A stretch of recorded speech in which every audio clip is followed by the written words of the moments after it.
Servus! Hello everyone, I'm Ryan Hayashi. Welcome to Hayashi Dojo in Mannheim, Germany. This is another video lesson for my students where I will be talking about knee alignment, the positioning of the knees.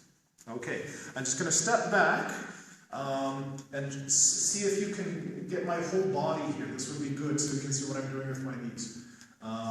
Okay, good. Can you see my feet and I can still talk to you. Now, the interesting thing, in karate, when we stand in a natural standing position, shizentai, some people stand in a hachiji-dachi with the feet facing outward. Some then adopt a heiko-dachi with the feet parallel.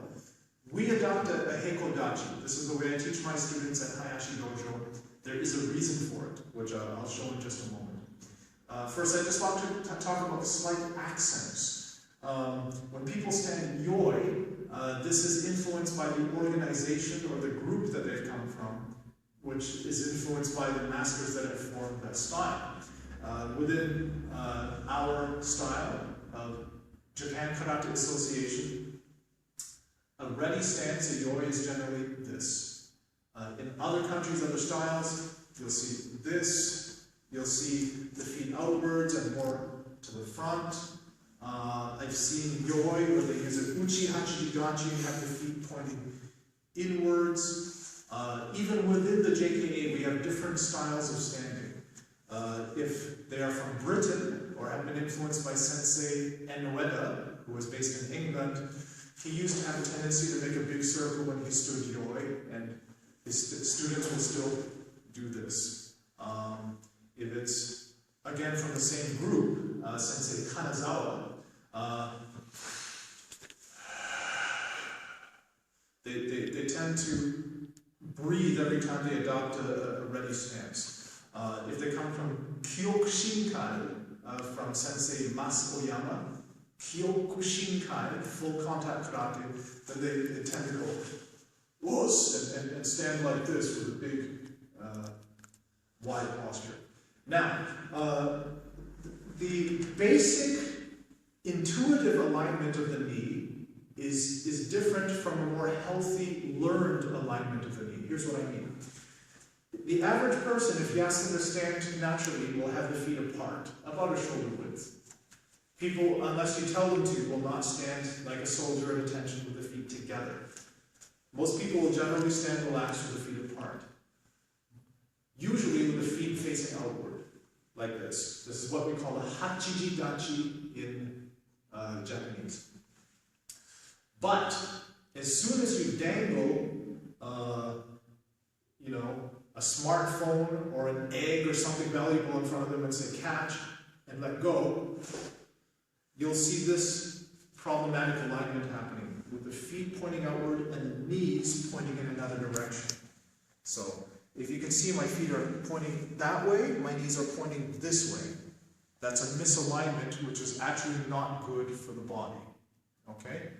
Now, this natural misalignment, unless you fix it, will carry through to the rest of the leg movements, even as the beginners are learning. So I'll just show a front stance, Zenkutsu-dachi, the way a typical beginner would perform it. Okay? Typically, we will see this, the foot pointing one way and the knee pointing another. Can you see those two separate lines? That's unhealthy. Much better for the knee is to have the outer edge of the foot and the knee pointing in the same direction. The outer edge of the foot pointing this way and the knee also pointing this way. That's our target. This also applies for the rear foot. The beginner, if I do a front stance, Zenkutsu-dachi in this direction, will typically have this rear foot sliding out, pointing that way, and the knee pointing in another way.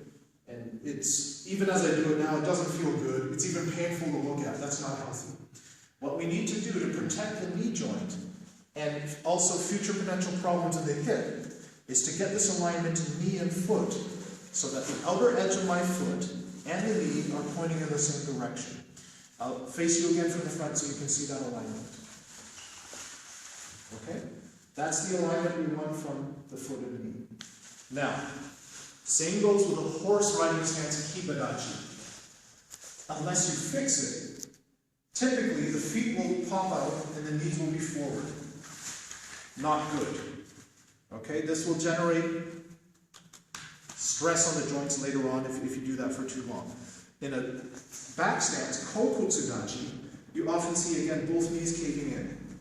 You teach them to make a 90 degree with the foot, but the knee will point in a different direction from the knee. Or the front knee will actually do this as well. That's not good. Okay? My knee's going in the wrong line. We want the knee here. Okay? And on the back leg, we don't want the knee to cave in. That's not good. We want the knee over here. That's more of a healthy, sustainable Kokutsudachi position. Okay? Now, it all begins with our first basic ready position, Yoi Dachi, or Shizentai. If you learn it with the feet facing outward, what I teach my students when they stand in Hachiji Dachi like this, with the feet out, is to get the knees in that same line. So, if I turn on a 45 to you, so my foot is to the camera, my knee will move in that same line. Not like this, that's bad.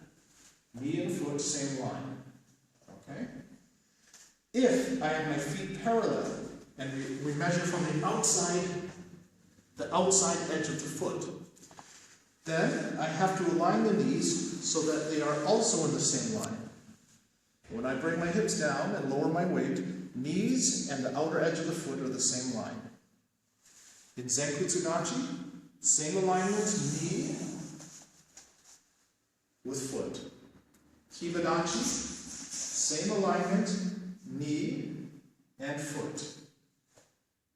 Kokutsudachi, same alignment, knee and foot. Okay? Now, if you look at enough sports videos on YouTube, in any sort of sport where people are moving, beginners, it doesn't matter if it's volleyball, badminton, when they're starting out, in everything they do, you'll get the knees caving in for that misalignment. Once you get more experienced fighters like Klitschko, experienced tennis players, experienced volleyball, badminton, anything involving movement, even skiers, snowboarders, then you start to see this more correct alignment between the knees and the feet. Okay? This allows you to stay movable, balanced, and stable. Okay? And it's related to the same topic. I would also like to talk about the positioning of the hips. Okay? Knee alignment. But since we're talking about movability, we will also talk about the shomen and the hanmi position of the hips. Okay? Shomen means that the belly button, or the knot of your obi, is facing in a straight line forward. I'll just face to the camera. This would be a shomen zenkutsudachi, where I'm facing straight on. If you turn to the side, this would be a hanmi zenkutsudachi. Now you have to be careful that the knee doesn't cave in, like we just talked about. The knee must stay here. Everything else turns, and the head as well, because the tendency is that suddenly people are trying to look out the corner of their eye. Head, eyes forward, front knee forward, everything else turns, then we have a hanmi position. Now, they do have different functions, the shomen and hanmi. Basically, if you want stability, power, you want a front-on shomen position. Okay? It doesn't matter if you're punching, doing something else, where you want to generate more structural power behind it. This is the way you want to stand. If you're doing an ukewaza, a defensive walking technique, we generally stand to the side. There's a reason for it. If I do it to the camera, you can almost see it, that if I try to do a low block, a geiganbarai, in shomen, if you were here and I were to press against your arm, I would lose. That's very hard for me to push something away like this, and it gives you lots of open target. As soon as I put my body behind it, It's a whole other level of power. Okay? Same thing for the other blocks. If I were to do a middle soto uke, not so strong, the entire body turns to the side. That's a whole different level of biomechanic power behind the movement. Same thing with a high block, jodan age uke. If I'm facing straight on, and you try to press my arm down and touch my hair, this will cave in. This is not strong enough. If I bring this half of my body forward, this elbow, this shoulder, and turn into a hanmi position, this is what will allow for more structural power. Okay? So, I hope that was useful, and see you in the next video. Thank you! Books.